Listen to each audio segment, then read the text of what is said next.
You open up your bag of specialty coffee. You weigh, grind, and the aroma blows your mind. Your brew goes perfectly, but what went wrong? Your water, that's what. Third Wave Water helps give that cafe quality experience at home, unlocking all the bright flavors your coffee has to offer. Just add 1 stick of minerals to a gallon of distilled water to upgrade your coffee experience. Visit thirdwavewater.com and use coupon code COFFEEPODCAST for 10% off your first order. You're listening to the Coffee Podcast. I'm Jesse Hartman. If you drink specialty coffee, it is extremely likely that your coffee was hand-picked by one or more coffee pickers. These are people who, cherry by coffee cherry, pick carefully the right cherry at the right ripeness for the optimum flavor in your cup. Let's just take a moment to pause and think about how meticulous and manual this process is. This episode is part 1 of 2 parts, an interview with Marianella Baez Jost. She is a coffee producer, a Farmers Project founder, an exporter, an importer. She sits on the board of directors for the International Women's Coffee Alliance, and she most recently also sits on the board of directors for Heifer International. Let's get started by hearing her story. My coffee journey really started just kind of pursuing a personal dream. I was born in Costa Rica, and I came to the United States as an exchange student. Since I was very young, I wanted to learn English. That was like my biggest goal in life. I was able to obtain a scholarship and be an exchange student in Nebraska, of all places. And I actually fell in love with the people there and with the culture, and ended up going to the University of Nebraska. And that's where I met my husband. And that decision totally changed the path of my life. So I ended up in the States and working in business, usually different industries. And just after 20 plus years of that, my husband and I always wanted to do something out of the box. And we thought, coffee. What about coffee? Maybe we can continue to have the Costa Rica and United States connection through coffee. We can farm and then we can sell it in the United States. And we were 100% naive about it. I am ashamed to confess that I was your Friday morning a Starbucks drinker. I didn't know anything about coffee. Yeah. I was proud, always proud to come from a country that is a great producer. So that was about it for me. But so my relationship with coffee started from, we cashed out and we sold everything we had. We bought a coffee farm. We moved to Costa Rica and literally started from the ground up. That's how I started my relationship with coffee, and that was back in 2013. I assume there were already trees planted, already trees maybe to even harvest. Is that the case? Or when we purchased the farm, about 30% of the farm had been replanted. So we got there, and the coffee didn't even get to our knees. And I'm pretty short. So that tells you it was baby coffee. Yeah. And then the rest, we really had to replace a lot, but we couldn't do it right away. Otherwise, we would have no harvest. And so we started little by little to replenish the worst plants, the most tired, the oldest, and also learning a little bit about the varietals that we wanted to plant. And we had a whole lot of learning to do. And we were very lucky that from the start, one of my sisters knew one of her friends is a Rainforest Alliance auditor. He's an agronomist, has been in a coffee family for generations. He's the person that helped us look for the right farm. And he was our teacher, our mentor, and as an agronomist, our mathematician and scientist.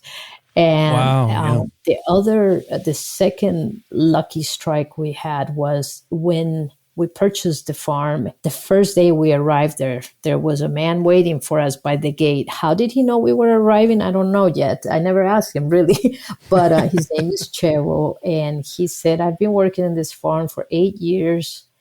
And I heard you guys bought it. I would like to continue to work here. And we almost wanted to kneel down and say, please, please, because we don't even know the boundaries of our own farm. Oh, yeah. So we got really lucky. We got an empirical and a very practical mentor right away. And those were our two teachers from the start. Without them, I don't know how we would have done things, really. Wow. So it sounds like in the early days, the big challenges were trying to capture what you could from the upcoming harvest and then having to switch out trees, or I guess partial renovation, not like full renovation. You were renovating where you could. Is that kind of the idea behind all of that? Well, when we got there, we really didn't have a plan for how were we going to farm. It was a huge adventure for us to, I was going back to a country I hadn't lived in for over 20 years. I mean, when I left, I was 18 and I had never worked in Costa Rica, so I didn't know the ins and outs of the bureaucracy, of the systems. There were a lot of things we didn't even think about that we had to face. I would say the biggest challenge at the farm was when we got there, there was a bodega, which is like a shed, but it's a cement shed. And we thought that was just put in some tools and store something. And Chevo said, this is where the pickers stay. And we're like, what? We wouldn't even let our dog in there. There were mice. It was filthy. It had all kinds of old stuff piled up. And we're like, where do they sleep? And it's like, oh, they just clean up a corner on the ground and sleep on the cement. And we're like, oh my God, we couldn't believe it. So we arrived in Costa Rica and it was July. So the winter, the rainy season is in. And we're like, well, we have to rebuild. We gotta do something. And Adriana, our agronomist, is like, you're crazy if you think you're going to be starting construction in the rainy season. And especially my farm, Café Con Amor, is still off grid. We have no electricity. And, okay. And the road in is a 4x4 only road. And we're like, nope, we're not going to let the pickers come in the harvest and sleep like animals. And so that was our first challenge that we didn't even know we were going to have. It took us the whole winter. I'm happy to say that in December, when the pickers arrived, they were coming down the little road and they saw the casita and they all looked at each other as it's the same farm. And we welcomed them with a big smile. And it was a whole welcome ceremony for us because it was the first time we were meeting them. And they had been coming to that farm for many years too. And here's the gringo. My husband is Nebraskan and as white as they come. And the tika. And they're like, what is this? Yeah, he's probably the type to eat cinnamon rolls with chili, right? I know those type. Yes.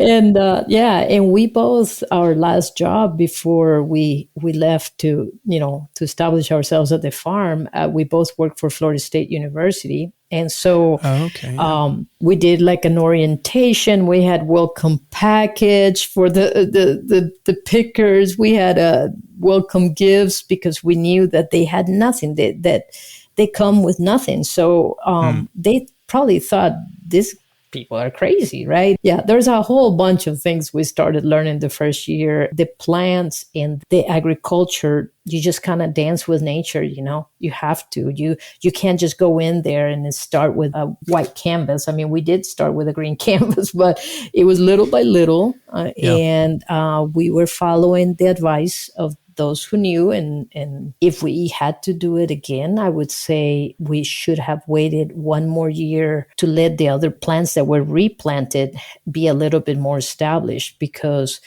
our first year of harvest was almost nothing. And our first 3 years, we put more money in the farm that we never thought, that we hadn't planned. So our budget was really, really tight because we were going from savings, So those were some of the challenges at the beginning. Yeah, those are not small challenges. And your first harvest, and you would have to figure out how to sell your coffee. Did you plug right into whatever systems were already in place with the previous farm? The systems in place, Jesse, are unfortunately very old colonial systems. You just pick the fruit and give it to the local co-op. Local co-ops compete for your coffee because, there's more and more need and more demand for better coffee. So they set up receiving stations, they receive orders, and you just take it there. And you just,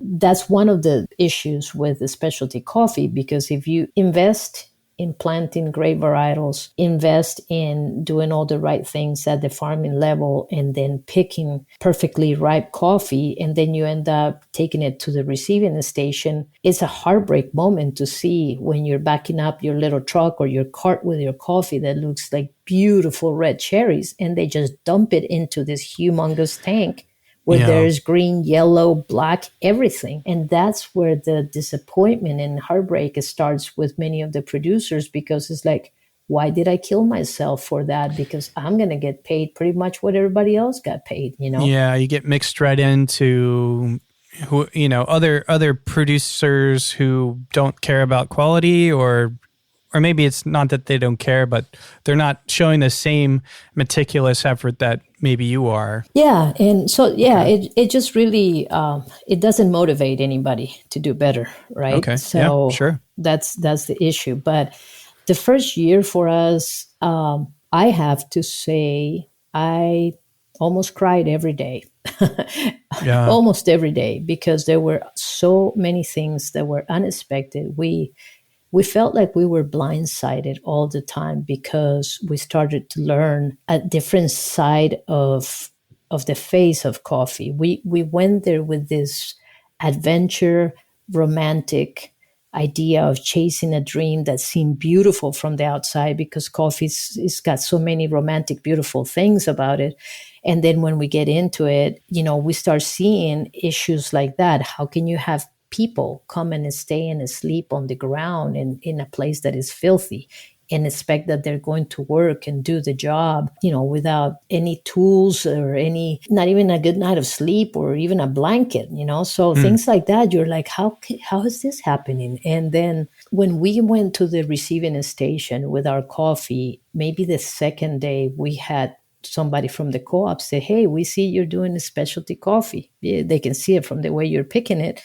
And they said, you can take it to the main, to the co-op facilities and talk to such and such person, and they'll give you a differential. And we're like, oh, wow. I mean, my husband and I felt like, oh, we won a prize already, because they can tell we're really doing a great job with picking, and the main facilities were about 45 minutes away from our farm. And we would take the trip after picking all day. We would drive from there out of the farm, 4 p.m., go there, and then stand in line to dump your coffee in the one lane that was for specialty coffee. Sometimes we wouldn't even get out of there until 8 o'clock at night. We took that trip every day through the first harvest. And then when pay time came, nothing.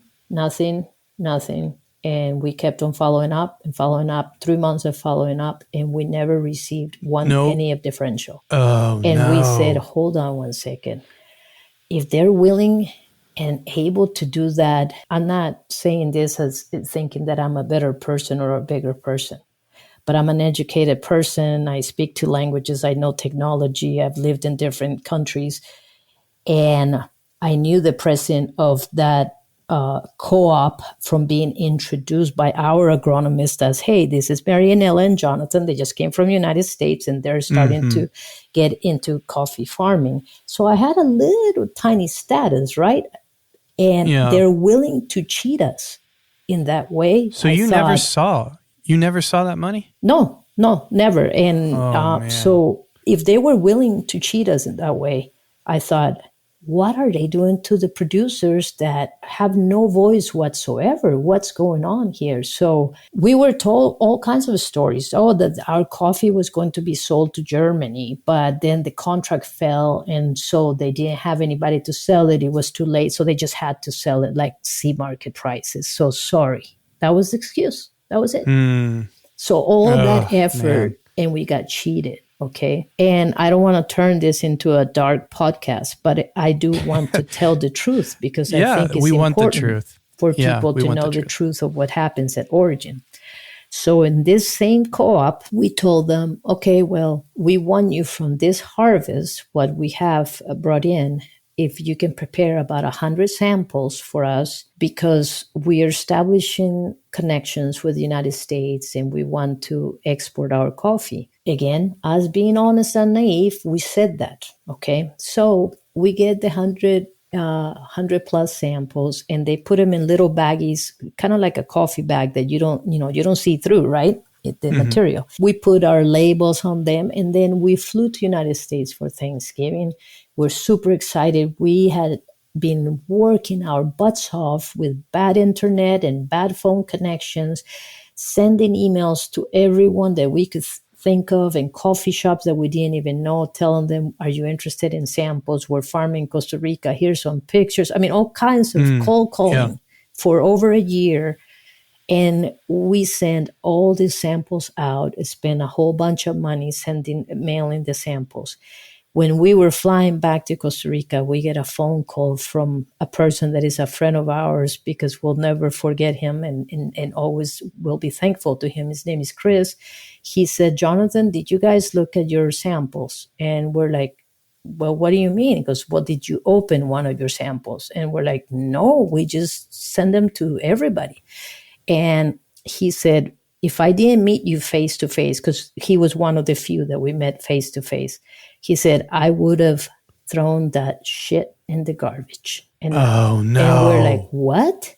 And he's like, do you have more samples? And we're like, yeah, we have some. And we had them in our suitcase, and say, open it up.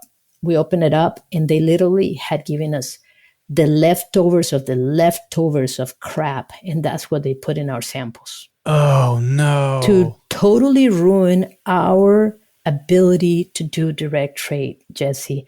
That's the reality of coffee. That's what a lot of producers have to deal with.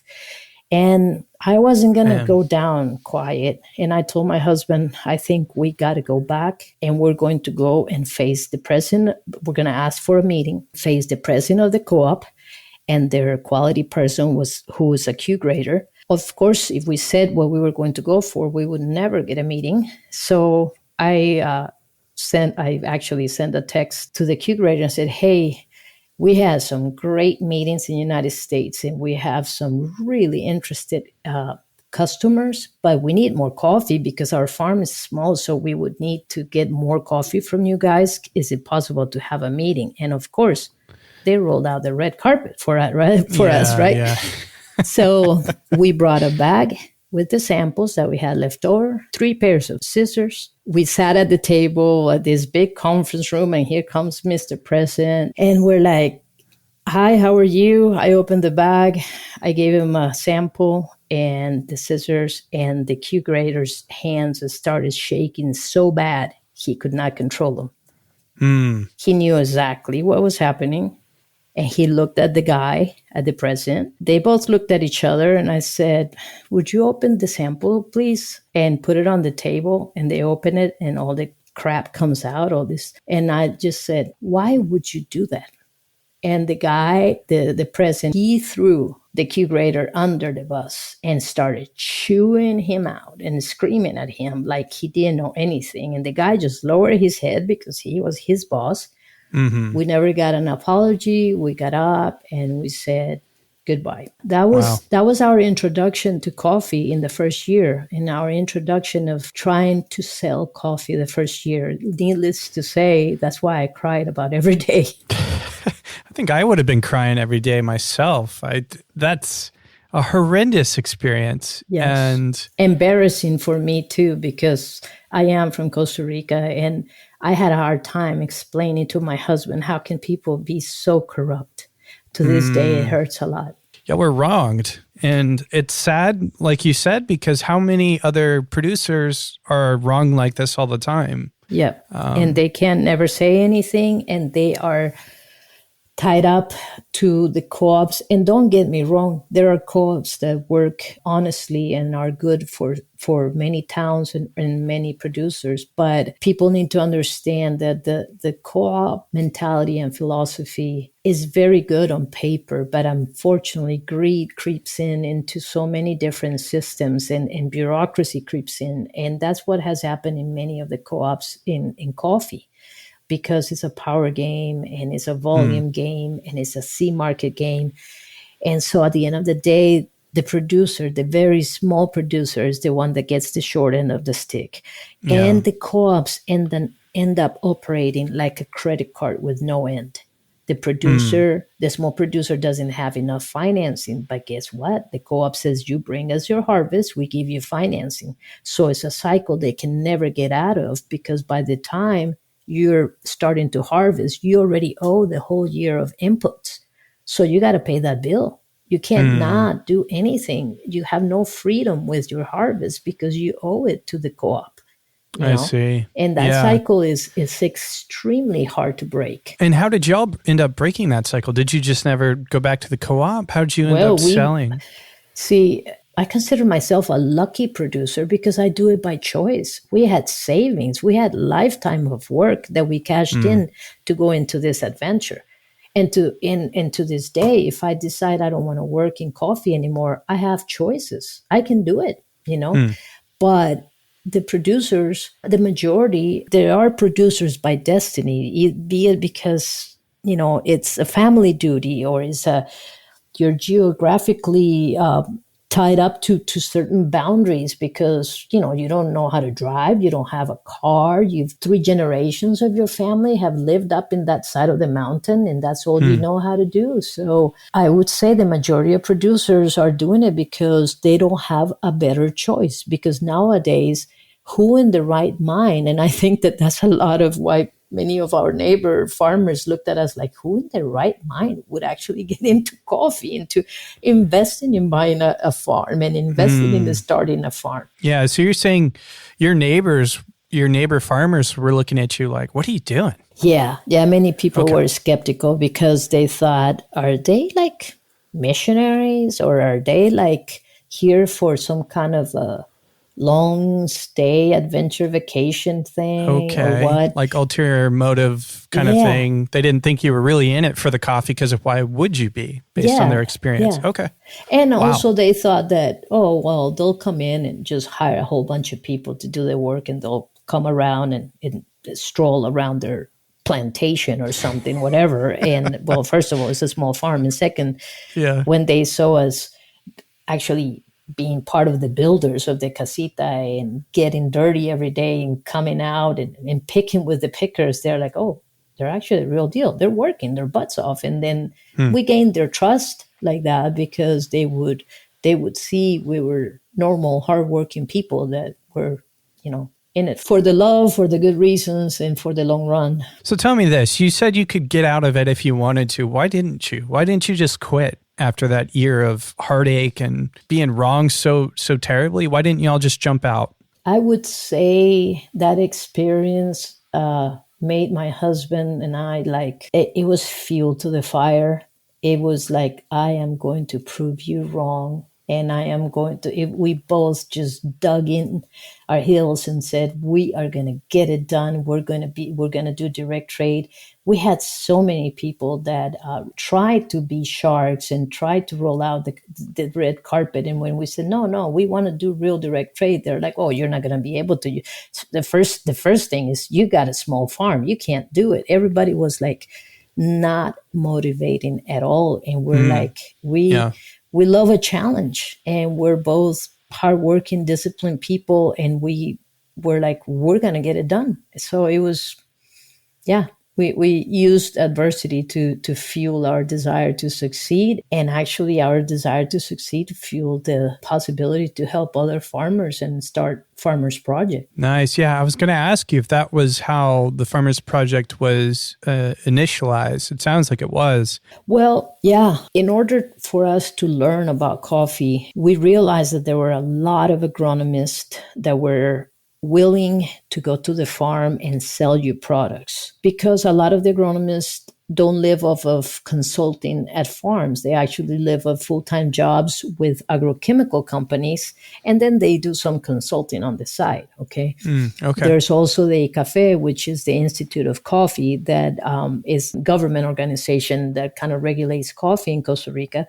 And they also have agronomists. And so people are always like, hey, anytime you want us to come to your farm and give you some advice, you hear that a lot. And so we took advantage of that and said, well, sure, why don't you come and talk to us about your products and about the good, the bad, and the ugly of your products, the application, the process, whatever education. And then we would invite farmers to come to either the casita at the coffee farm, because we didn't live on the farm, or to the house by the coffee farm. And we had like classes, even PowerPoints that out of, we would put a sheet up and the engineers would bring their computer and put a PowerPoint. And we started to meet other farmers and we started to share more and learn more. And that really created the opportunity to build relationships. When we said to ourselves, we're going to achieve direct trade, yes, the first challenge is you have to have enough for a container of coffee. Otherwise, the economics don't work. Okay. And so our farm at that time, we only had like 3,000 pounds and you need about 40,000. So you were a little short of a container. Just a little. So, yeah. So one of the times that we hosted a meeting at our house, we said, okay, we also want to introduce you to an idea that we have. And this is what we like to do. And we told them, and I could say this because obviously I'm from Costa Rica. I said, we're going to do direct trade 100%. We're going to figure it out. We don't know it yet, but we're going to figure it out. But we have some connections in the United States and we need to work, and we want to work under the philosophy of teamwork, honesty, doing quality, long-term, and the American way. We're not going to do mañana, okay? And there, that's why I could say this, because the American way is you deliver what you promise.